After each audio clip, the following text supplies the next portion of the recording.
Eu vou falar enquanto docente e investigador, no meu caso, em particular, enquanto biólogo que trabalha em bioquímica, portanto, esta é a minha matriz, são as minhas disciplinas.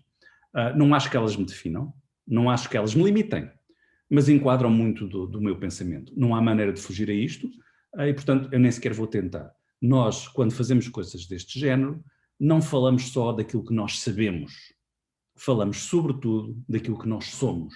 E, portanto, parte do que eu vos vou dizer é aquilo que eu sou, que é, no fundo, aquilo que é até mais fácil para comunicar. Ao longo do meu percurso estive muitas vezes zangado, estive muitas vezes desesperado, não quer dizer que não esteja, mas agora já estou um bocadinho, controlo um bocado melhor isto, e como toda a gente achava às vezes que o mundo estava contra mim, que tinha sorte, que os outros tinham sorte ou que eu tinha azar, e no fundo até que a certa altura percebi que a questão aqui é que eu achava que era um protagonista de um filme, e que os outros todos que andavam à minha volta eram atores secundários.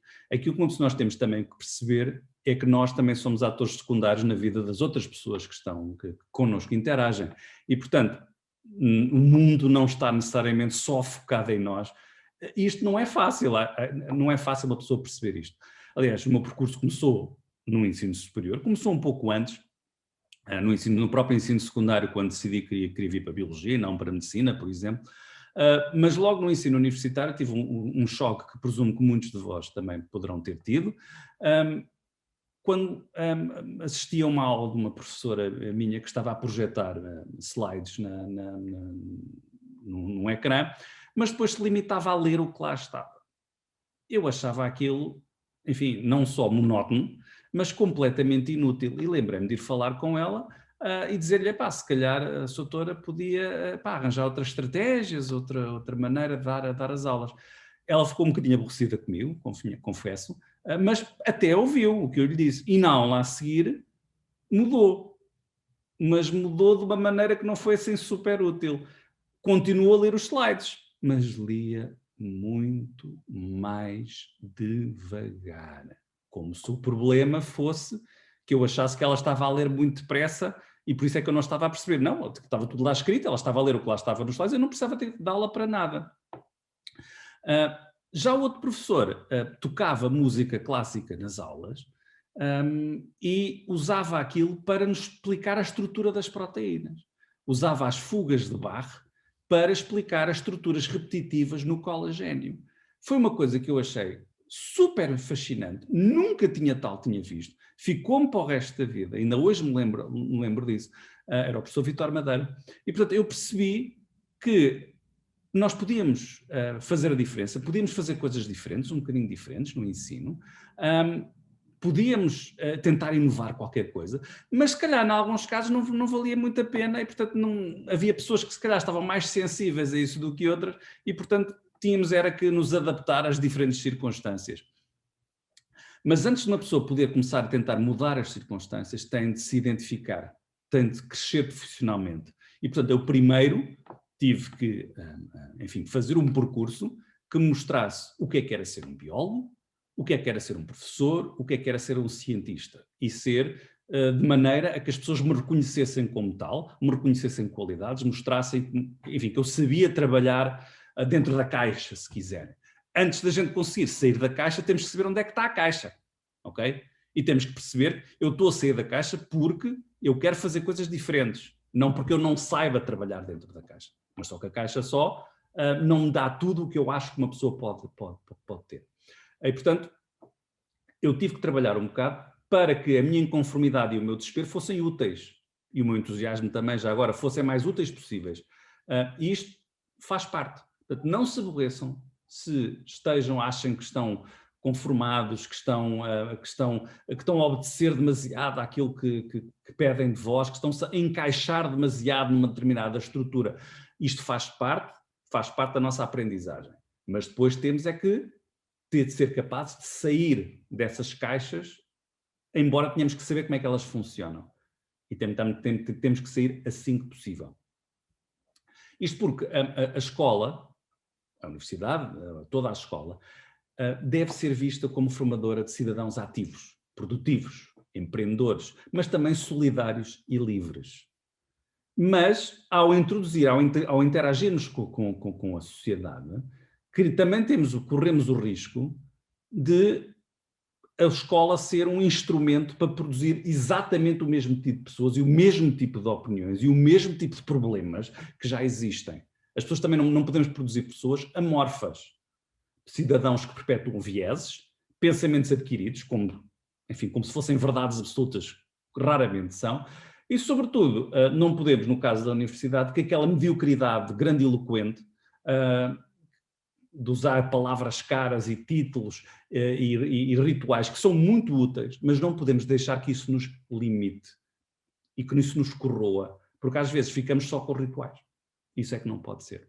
Quando eu comecei a dar aulas, achava que a matéria que eu dava e os assuntos que eu investigava eram muito mais importantes do que faziam os outros colegas. Pronto, como é que uma pessoa muda estas opiniões? Muda ao longo da nossa vida. A primeira vez que isto me aconteceu foi quando foi a uma reunião de outros especialistas, outros biólogos, mas que eram investigadores de uma área ligeiramente diferente da minha, e esses colegas ou nunca tinham ouvido falar da minha pessoa, e eu achava que era super conhecido, ou nem sequer, ou tinham ouvido falar, mas não sabiam o que é que eu fazia. E a verdade é que eu também não sabia o que é que eles faziam, e a maior parte deles eu também não conhecia. Porque lá está, eu era um ator secundário na vida deles, como eles eram atores secundários na minha vida, da qual eu sou o protagonista. E o meu ego aí, pá, lá teve o seu primeiro golpe, e uma pessoa percebeu, ok, temos que ser um bocadinho mais humildes. Não há nenhum professor que não diga que a sua área tem especificidades e que é muito importante e não sei o quê, mas isto é quase sempre falso, ok? Ou quase sempre limitado, está bem? E, portanto, e muitas vezes usa-se estas questões das especificidades para manter as coisas tal qual como estão e como, enfim, como um poder conservador de um sistema que é o mais familiar. E que é o mais familiar, é o mais fácil. Está bem? E eu compreendo perfeitamente a noção de segurança que isto dá a todos, professores e alunos. Quando uma pessoa tenta às vezes inovar, às vezes esbarra com resistência, não só dos colegas, mas também dos alunos, que me dizem, não, ó professor, nós queríamos era apontamentos e exemplos de exames, que agora já nem é preciso, porque há uma drive, algures na nuvem, que tem isso tudo. E quando eu fazia coisas novas, e quando faço coisas novas, os alunos ficam assim, mas, oh, professor, então, mas isso onde é que está? Como é que a gente sabe como é que isso há de fazer? Então eu dei o enunciado. Pois, mas é que não temos exemplos de outros anos. Pois, não tem, porque temos que inovar um bocadinho e temos que procurar. Portanto, para isso temos que olhar para os currículos, temos que olhar para os currículos de uma forma integrada e global, e com pessoas que estejam disponíveis para isso, porque senão eu vou achar que a minha disciplina é essencial, que não é importante, mas não é essencial, em biologia ou bioquímica. Outros colegas vão achar que as disciplinas deles são também, obviamente, as coisas mais importantes do universo. Isto que é para criarmos uns currículos mais flexíveis, com menos matéria do ponto de vista formal, que dê às pessoas a oportunidade de explorar outras coisas também. Não podemos criar disciplinas de curso de propósito para certos professores.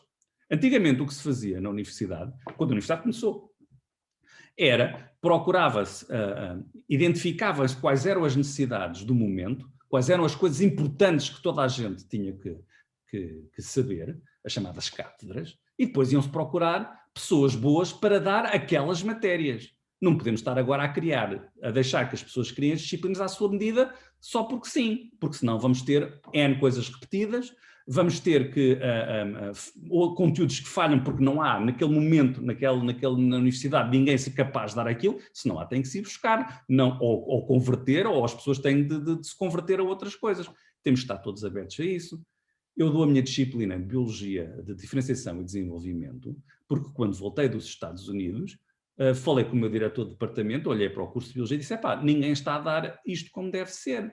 E o diretor, que era uma pessoa de facto, o professor Arcélio Pato de Carvalho, que era uma pessoa bastante aberta a estas coisas, disse, então, João, ninguém dá você, então monte lá a sua disciplina. E eu montei. Por outro lado, quando estamos a falar de coisas que ligam disciplinas, eu gosto muito de falar com outras pessoas.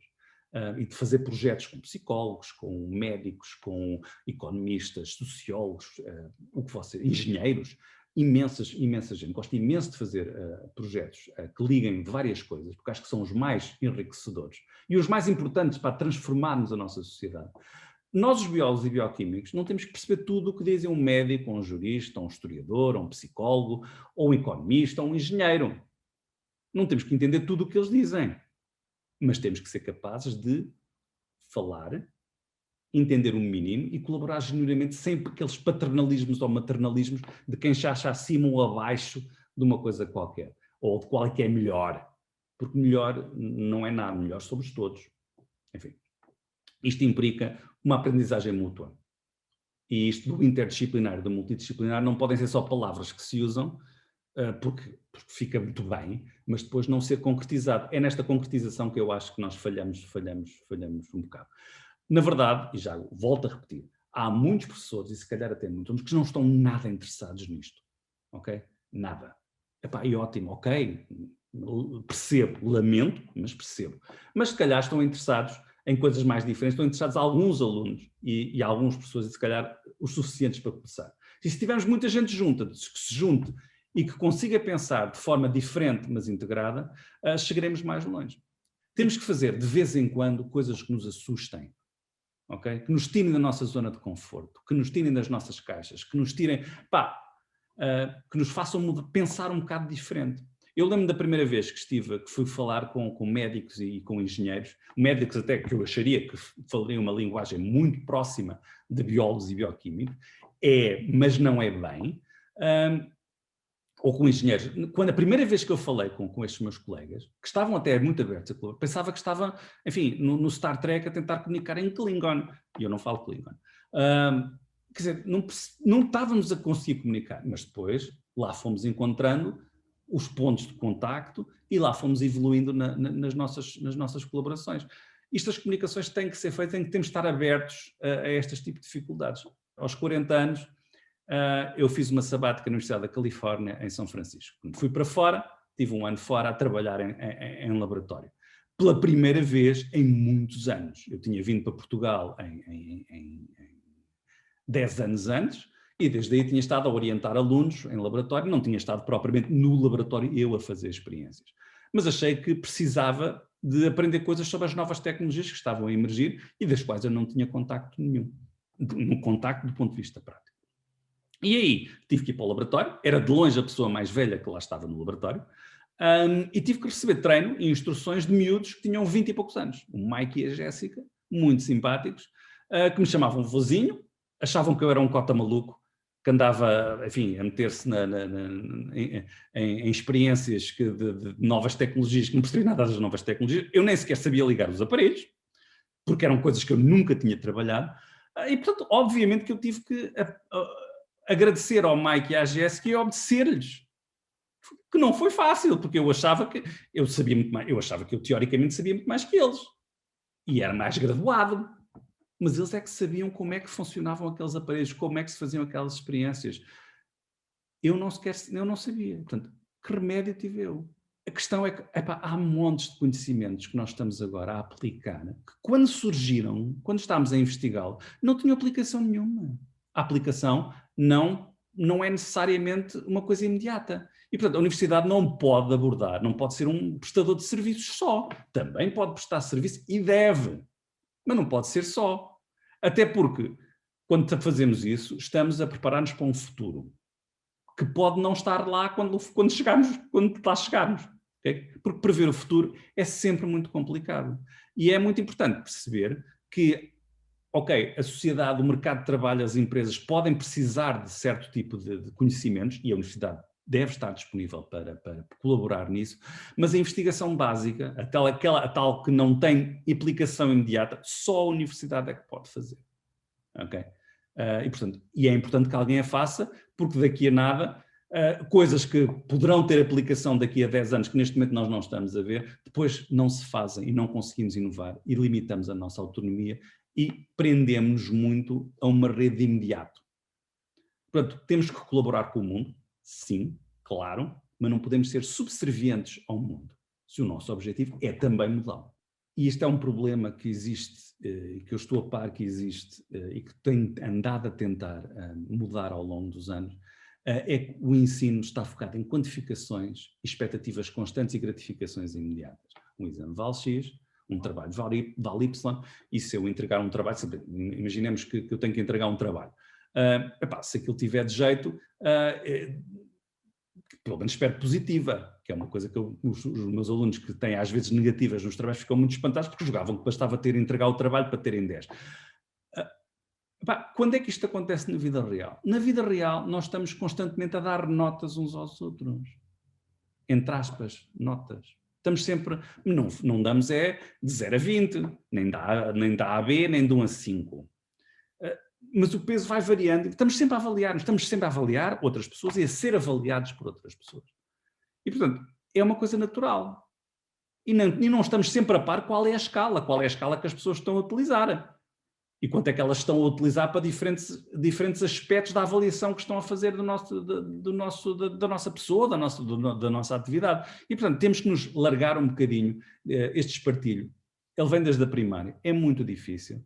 Além de complexidade e integração, que são 2 conceitos que temos que trabalhar ao longo da formação sempre, há também as noções, que, aliás, nota-se quando aparecem crises de saúde pública ou outros exemplos, noções de incerteza.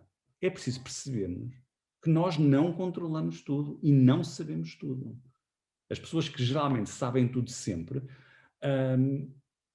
ou são ditadores ou são ignorantes, só que não sabem. Ok?